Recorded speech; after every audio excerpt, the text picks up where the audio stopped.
এখন যে বিষয়টা নিয়ে কথা বলবো এটা হচ্ছে মানবিকতা। মানবিকতা, মানবীয়তা, মানুষের মানবিক হওয়া উচিত। মানবতাবাদ কি ভালো জিনিস? তাহলে মানবতাবাদ বা মানবিকতা এগুলো কি আসবে, এটা নিয়ে আমি একটু ঘাটাঘাটি করবো এখন। এর ভালো মন্দ দিকগুলো নিয়ে নাড়াচাড়া করবো। তো দেখে তো মনে হয় যে ভালোই জিনিস, অমুকে খুব মানবিক, শুনতে তো ভালোই লাগে। তো মানবিকতা খুব ভালো জিনিস, সব মানুষের মানবিক হওয়া উচিত। মানবিকতা কি খুব ভালো গুণ? আমাদের নবী অনেক মানবিক ছিলেন, তাই কি? মানবতাবাদ কি ভালো জিনিস, নাকি মানবিকতা এক সেকুলার বা নাস্তিক ধারণা? কিসের মধ্যে কি এনে হেলে না। ওকে, এটাই হবে এখনকার আলোচনার বিষয়। আগে পজিটিভ ব্যবহারগুলো দেখি। সার কথা হচ্ছে যে এটার পজিটিভ ব্যবহারও আছে, নেগেটিভ ব্যবহারও আছে, এটা হচ্ছে মূল কথা। শুধু শব্দটা দেখলেই ঝাঁপাই পড়া যাবে না।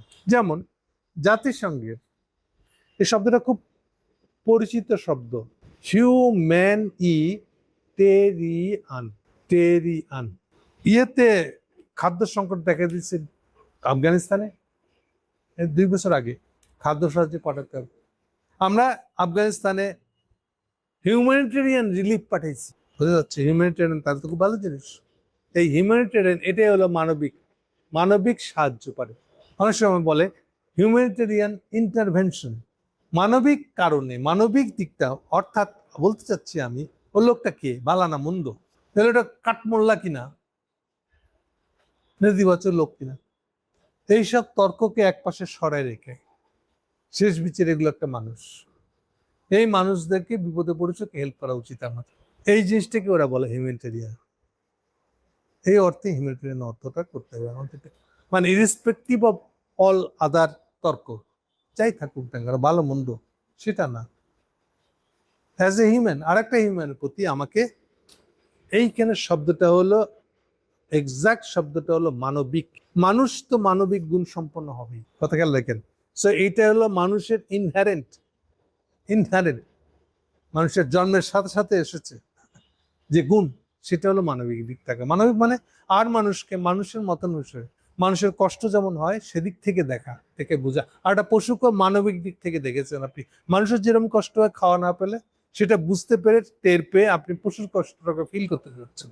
সো আপনার ভিতরে মানবিক গুণ কাজ করতেছে। সো আপনি একটা হিউম্যানিটেরিয়ান হেল্প করছেন কুকুরগুলাকে, আর একটা মানুষকে হিউম্যানিটেরিয়ান ইন্টারভেনশন করছেন। ওর খাওয়া নাই, আপনার ভিতরে আপনার জ্বর কথা না, আপনার কেউ না আসে, কিন্তু আপনি তাকে গেছেন, কারণ আপনি ফিল করছেন আমি মানবিক। সো প্রত্যেকটা প্রাণের এই খাদ্য না পেলে যে কষ্ট হয়, ওর ফিলিংটা আমাদের ভিতরে আছে। এই জন্য একটা এখান থেকে আমি কাজটা করেছি।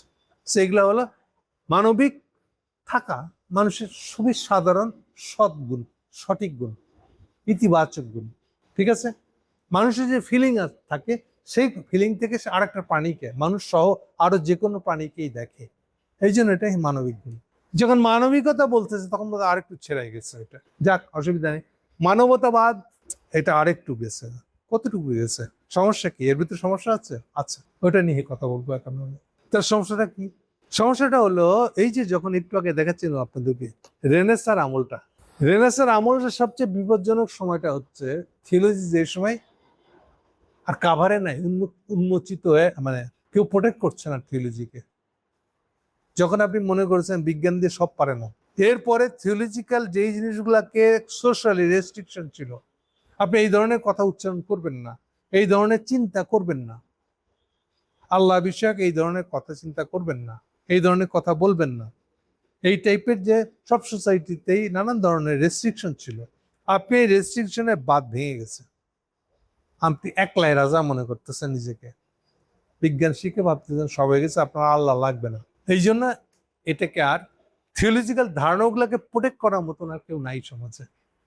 এই সময়টা সবচেয়ে ডেঞ্জারাস, কারণ আপনি সব কিছুকে ফিজিক্যাল ফেনোমেনা, বস্তুগত দিক হিসাবে, অনেকটা ডাক্তাররা যেভাবে মানুষের বডিকে দেখে, এটা একটা ফিজিক বস্তু, ইটকাট পাথরের মতন এটা বস্তু। ওর যে ইমোশন আছে, ওর ব্যথা লাগে, কষ্টবোধ আছে, কান্না আসে, কান্না হোয়াট ইজ কান্না? এটা কি ফিজিক্যাল? প্রশ্নই আসে না। কান্না কোনো ফিজিক্যাল দিক নেই। কান্নার ফিজিক্যাল দিক আছে, চোখের পানি আসে। পানিটা কেন আসে? শরীরে পানি আছে, কিন্তু সেই পানি চোখে আনে কেন? কি হলে পরে চোখে পানি আসে? এটা ফিজিক্যালি ব্যাখ্যা করতে পারবেন? পারবেন না, কারণ ঘটনাটা তো ফিজিক্যাল না। একটা বিশেষ ধরনের অনুভূতি হয়েছে আপনার ভিতরে। অনুভূতিটা কখন হয়, কেন হয়? তখনই হবে যখন আপনি আর জিনিসটাকে বস্তুগত ঘটনা হিসেবে দেখেন না, ফিজিক্যাল ফেনোমেনা হিসেবে। ফিজিক্যাল ফেনোমেনা, এই কথাটা খুব ভালো করে মনে রাখেন। ফিজিক্যাল ফেনোমেনা অনুভব করা মানেই বাস্তবের আর মানুষ চিন্তা আপনার মাথার ভিতরে নাই। আপনি মানুষটাকে একটা ইটকাট পাথর ভাবছেন, একটা রেল ইঞ্জিন ভাবতেছেন। মানুষ আর রেল ইঞ্জিনের ফারাক বুঝছেন না? রেল ইঞ্জিনটাকে আপনি যেভাবে ঠিক করছেন, যেভাবে ব্রেক মারবে, যেভাবে স্পিড বাড়বে, ওটা সেভাবে চলতেছে। ও নিজে নিজে কোনো কিছু ঠিক করতে পারে না। কোনো ফিলিং নাই রেল ইঞ্জিনের, কিন্তু আপনার ফিলিং আছে, যে আপনি রেল ইঞ্জিনটা। অনেক কিছু রেল ইঞ্জিনের সাথে আপনার সাথে মিলবে, কিন্তু স্টিল আপনি রেল ইঞ্জিন না। রেল ইঞ্জিনের চলাটা যে ফেনোমেনা, এটা একটা ম্যাটেরিয়াল ফেনোমেনা, বস্তুগত ঘটনা। কিন্তু মানুষের জীবনে বেঁচে থাকাটা, দুনিয়াতে চলাফেরা করাটা শুধু বস্তুগত ঘটনা নয়। এই ফারাকটা আপনি যখন ভুলে গেছে, সেই সময়টা হলো রেনেসাঁর যুগ। তো এগুলো মেলা শুনছি, নতুন কথা কি বললাম? নতুন কথাটাই এখন বল। নতুন কথাটা হলো, এই মানবতার শব্দের ভিতরে একটা গন্ডগোল আছে। বোঝা যাচ্ছে মানবতার ভিতরে একটা মানব ধারণা আছে, মানবিকতার ভিতরে একটা মানব ধারণা আছে। ভালোই তো, খারাপ কি? আপনি না বলতেছেন ফিজিক্যাল ফেনোমেনা হিসেবে না দেখতে, তা মানব হিসেবে দেখতে আছে, ভালো তো? না, ভালো না। কেন? আরেকটা বাকি আছে। আপনি এটাকে বলতেছেন রেনেসাঁর যুগে, এই যে এনলাইটমেন্টের যুগে, যখন আমার আল্লাহ লাগবে না ধরে নিছেন, যখন আপনি ধরে নিছেন আপনি কোনো স্পিরিচুয়াল বিইং না। এই একটা শব্দ এখন আল্লাহ, মানুষ একই সাথে স্পিরিচুয়াল বিইং। থিওলজিক্যাল ভাষা বলে আপনার আধ্যাত্মিক শক্তি আছে একটা, আপনি যে সে জিনিস না, আপনি ফিজিক্যাল জিনিস না। হেগেল বলবে আপনি অ্যাবসলিউট স্পিরিটের একটা অংশ, পরম জ্ঞানের একটা অংশ, আপনি জাতামাতা করতে পারেন না। তাহলে স্পিরিচুয়াল এন্টিটিও যদি আপনি হন, তাহলে আর আপনি সিম্পলি ফিজিক্যাল ফেনোমেনার লোক না। এই বোধটা কি আছে? ওই রেনেসাঁ আমলে নাই। এবং প্রথম উদ্যমের ঠেলায় পাগল হয়ে গেছেন আপনি। উদ্যমটা পাগল হয়ে গেছেন, উদ্দাম হয়ে গেছে গিয়ে আপনি তখন আপনার স্পিরিচুয়াল দিকটা ভুলে গেছেন, সত্তাটা ভুলে গেছেন। সবটাই ফিজিক্যাল সত্তা ভাবছেন, করে যেসব ভুলগুলো করে ফেলাবেন, তাতে এইবার ভাবতেছেন ও আচ্ছা আমি মানুষ, আমি মানব, তো খেয়াল রাখেন, আমি কিন্তু আমার ইমোশনের জন্য আমি মানুষ, ওটা না। কথা ভালো করে খেয়াল রাখেন, খুব কথার ফাঁক আছে এখানে। আমি যে শব্দটা ইউজ করছি মানব, এর ভিতরে কি ইমোশন আছে? কিসের ইমোশন? ইমোশন কি দেখা যায়, প্রমাণ করা যায়? বিজ্ঞানবাদীটা বলছে। কমিউনিস্ট বলতেছে যা প্রমাণ করা যায় না তা নিয়ে কথা বলেন কেন? ইমোশন কি প্রমাণ করা যায়? না না, আমার মন আছে, কষ্ট লাগে। কিসের মন? মন আছে, প্রমাণ করা যায়? অনেক বিজ্ঞানবাদীকে শুনবেন, দেওয়ার মনের তর্ক। কিসের মন? মন বলে কি আছে? আপনি যা ঠিক করছেন তাই হবে। কিসের মন?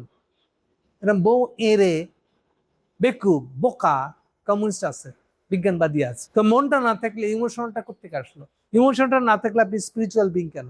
এখন সেই স্পিরিটের মানে হেগেলের স্পিরিটই হোক আর থিওলজিক্যাল স্পিরিটই হোক, দুইটাই স্পিরিট। এটার ভিতরে ওই সব ব্যাখ্যাগুলো আছে যে মানুষ শুধু ফিজিক্যাল ফেনোমেনা না, সে একই সঙ্গে স্পিরিচুয়াল ফেনোমেনা, সে স্পিরিচুয়াল এক্সিস্টেন্স, একটা সত্তা একটা। তাহলে এই ফিলিংসটা বাদ দিয়ে আপনি যদি একটা মানব কল্পনা করেন, এইবার এই হচ্ছে আমার আপত্তি জায়গাটা। আপনার মানব শব্দটার ভিতরে সম্ভবত স্পিরিচুয়াল ধারণাটা নাই। এবার বুঝছেন? এই জায়গা থেকে দেখে আপনি যদি মানবতাবাদ ফেরি করতে আসেন, আমি বলবো খোদা হাফেজ, আমার দরকার নাই, আমি স্পিরিচুয়াল বিইং থাকি। কত পরিষ্কার বোঝা গেছে? এ কিন্তু আল্লাহর ধারণায় বাদ দিয়ে দিচ্ছে। ফিলোসফিতে স্পিরিচুয়ালিটির ধারণা, আমার হেগেলের স্পিরিট ধারণা বাদ দিয়ে দিচ্ছে। আপনি কোনো থিওলজি নাও মানতে পারেন, কিন্তু আপনি হেগেলের স্পিরিট ধারণা যদি বাদ দেন, তেন আপনি কেউ না। এগুলো নিয়ে কথা বলার যোগ্য নয় আপনি এখনো। আপনি এখনো সবকিছুকে বস্তুবাচক ধারণা নিয়ে আজ ইটকাট পাথর ভাবতেছেন মানুষকে, সেই লোক আপনি। ক্লিয়ার? ফলে যদি বলেন যে নবী অনেক মানবিক ছিলেন, আমি তখন একটা ঝাঁকুনি দিয়ে জিজ্ঞেস করতে চাবো এই মানবিক শব্দের মানে কি? এই মানবটাকে স্পিরিচুয়ালিটি আছে নাকি নাই? ফিজিক্যাল মানুষের তো সব ঠিক করে, তার মন আবার কি কিছু এনে কমিউনিস্ট যদি তর্ক করে, ওরকম মানব যদি হয়, দেন খোদা হাফেজ, আমার নবী কই জায়গা নিবার। নবীর মানবিকতার দরকার নাই তোমার। কথা বোঝা যাচ্ছে এবার? তাহলে এই সময়টা এসছে, কোন সময়টা? রেনেসাঁ থেকে, এই যে এনলাইটমেন্ট থেকে, ইভেন আসার পরেও, রিপাবলিক আসার পরেও বিজ্ঞানবাদিতার একটা ধারা তো আছে। যারা সব জেনে গেছে এমন একটা ভাব করে, বিজ্ঞানবাদী হয় যারা, যারা কমিউনিস্টের ভিতরে যায় বিজ্ঞানবাদী, এরা এই মানব কথাটা আলাদা করে ফেলবে, যে মানবের কোনো স্পিরিচুয়াল দিক নাই। এই চাপু কথা। যদি না থাকে মানবের স্পিরিচুয়াল দিক, দেন এই কমিউনিস্টকে 2 গালে 4টা চট দিয়ে বাসা থেকে বের করে দেবেন। দরকার নেই, তুমি তোমারটা নিয়ে থাকো, আমার দরকার নেই। এই জন্যই বলেছি ওইটা হলো নাস্তিক বা বোকা বা সেকুলার বা ভুয়া একটা সেকুলার, যার কোনো অর্থ হয় না আসলে।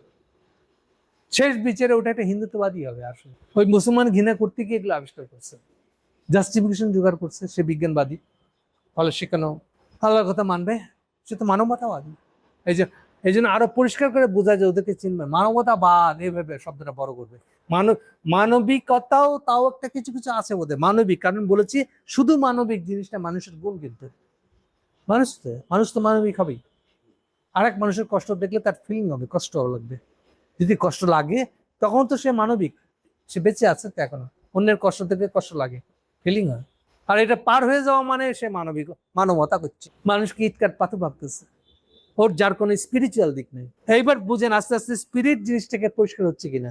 স্পিরিট থিওলজিক্যাল ইউজ করা হয়, হেগেল ইউজ করতেছে ফিলোসফির অর্থে। দুটো অর্থ কাছাকাছি কিন্তু এক না ডেফিনেটলি, কিন্তু বহু মিল আছে। সো স্পিরিট শব্দ হারানো যাবে না। Spiritual, human being is a spiritual being. খুব স্ট্রংলি গুছিয়ে যদি কথাটা বলা যায় তাহলে কথাটা এরকম হবে, human being is a spiritual being. ঠিক আছে? এটা কোনো ফিজিক্যাল বিইং না, এটা অনলি ফিজিক্যাল বিইং। আমাদের শরীরে খালি দেহই আছে না, এই তর্ক তো বোকার তর্ক। আমার মন আছে বলে তো আমি আরেকটা মনকে, আরেকটা লিভিং বিইংকে বুঝতে পারি, ওর সাথে রিলেশন ফিল করে। এই যে রিলেশন ফিল করাটা কি, এটা একটু আগে দেখাইছি আপনাদেরকে। রিলেশন ফিল করা মানেই এই রিলেশনটার মাঝেই তো একটা আল্লাহর কনসেপ্ট আছে, গডের কনসেপ্ট আছে, থ্রু হুইচ, যার মাধ্যমে আমরা কানেক্টেড সবার সাথে।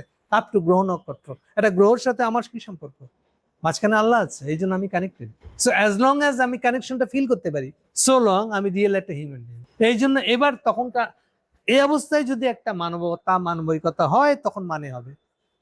কিন্তু যে এভাবে ফিল করে রিলেশনের দিকটা সে স্বীকার করতে চায় না, বুঝেই না, এই লোকটা ডেঞ্জারাস। এই বিজ্ঞানবাদীটা খুবই ডেঞ্জারাস। এই বিজ্ঞানবাদীটা দুনিয়া গরম করে ফেলাইব। নগদ লাভের ঠেলায় মাটির নিচে তেল জ্বালাইছে, দুনিয়া গরম করে ফেলাইছে। এখন মাথায় হাতাই, হায় হায় কি করবো, সব তো দুনিয়া গরম হয়ে গেছে। তা আগে বুঝিস নাই? নবী বলছে তখন গায়ে লাগে নাই? তখন তো আল্লাহ পাইলে, আল্লাহর ধারণা পাইলে কোপাইতে গেছিস, বিজ্ঞানবাদী হয়ে গেছিস। তা এখন এখানে আইছিস কেন? তুই তো স্পিরিট বুঝিস না, ফলে স্পিরিচুয়ালও বুঝবি না, হেগেলে স্পিরিটও বুঝবি না। বোঝা যাচ্ছে? সো কেউ যখন মানবতার শব্দটা ইউজ করবে, বিশেষ করে এবার নবী নামের সাথে কাজ লাগাইবো যখন, তখন সাবধান থাকবে। আর হিউম্যানিটেরিয়ান, যেটা ইংরেজিতে লিখে দেখালাম, এটা আবার ইউএন ইউজ করে, এটাকে ওইভাবেই নেবেন আর কি, যে সব তর্কের পাশে ফেলিয়ে লোকটা একটা মানবিক সাহায্যের দরকার। মানবিক কিন্তু খেয়াল করেন, ওকে সাহায্য দেওয়া দরকার, নাহলে ওর কষ্ট হচ্ছে, এটাও কিন্তু ফিলিংটা আছে তো ওখানে। ওই জন্য হিউম্যানিটেরিয়ান শব্দটা পজিটিভ। কিন্তু আবার এটা যাচাই করে নেবেন যে ভিতরে কি ওটা একটা বস্তুবাদী মানুষ মনে করছে কিনা। যদি করে দেন খোদা হাফেজ, বাটা থেকে বের করে দিবেন। Thank you.